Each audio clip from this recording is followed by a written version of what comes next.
ఆప్షన్స్‌లో ట్రేడ్ చేయడం అంటే సాహసం అనే చెప్పాలి. ఒకప్పుడు మార్కెట్ బిహేవియర్‌కి, ప్రెజెంట్ ఉన్న మార్కెట్ బిహేవియర్‌కి చాలా డిఫరెన్స్ ఉంది.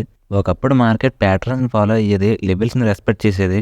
లెవెల్స్ బ్రేక్ చేసేటప్పుడు రీటెస్ట్ చేసి బుల్లిష్ ఆర్ బేరిష్ కన్ఫర్మేషన్ ఇస్తే బ్లైండ్‌గా ట్రేడ్ ప్లాన్ చేసేవాళ్ళం. మాక్సిమం మార్కెట్‌ని ప్రిడిక్ట్ చేసేవాళ్ళం. But present market behaviour unpredictable అయింది. ప్రెజెంట్ మార్కెట్ ఎలాంటి ప్యాటర్న్స్‌ని ఫార్మ్ చేయట్లేదు. ఒకవేళ చేసినా ఆ ప్యాటర్న్స్‌కి ఆపోజిట్‌లో మూవ్ అవుతుంది. లెవెల్స్‌ని రెస్పెక్ట్ చేయట్లేదు. ఫర్ ఎగ్జాంపుల్ ఓల్డ్ డేస్‌లో ట్రెండ్ లైన్ బ్రేక్ అంటే స్లో మొమెంటంతో ట్రెండ్ లైన్ బ్రేక్ చేసి అదే ట్రెండ్ లైన్‌ని రీటెస్ట్ చేసి కన్ఫర్మేషన్ క్యాండిల్‌తో ఒక టార్గెట్ వైపు మూవ్ అయ్యేది.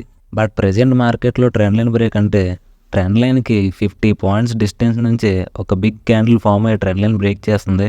ఎంట్రీకి కూడా ఛాన్స్ ఇవ్వకుండా అప్ సైడ్ మూవ్ అవుతుంది. లేదా ట్రెండ్ లైన్ రీటెస్ట్ చేసి క్యాండిల్ కన్ఫర్మేషన్ ఇచ్చిందని ట్రేడ్ తీసుకున్నా అది టార్గెట్ రీచ్ అవ్వకముందే రివర్స్ అయ్యి స్టాప్ లాస్ హిట్ అవుతుంది. లేదా టార్గెట్‌కి, ఎంట్రీకి మధ్యలో 30 మినిట్స్ డికే చేసిన స్టాప్ లాస్ హిట్ అవుతుంది. ఒకవేళ మనం ఎక్స్‌పెక్ట్ చేసిన రేంజ్, మార్కెట్ ఎయిమ్ చేసే రేంజ్ ఒకటే అయినా టైమింగ్‌లో డిఫరెన్స్ ఉంటది. టైమింగ్‌లో డిఫరెన్స్ ఉంటే డీకే అయ్యి స్టాప్ లాస్ హిట్ అవుతుంది.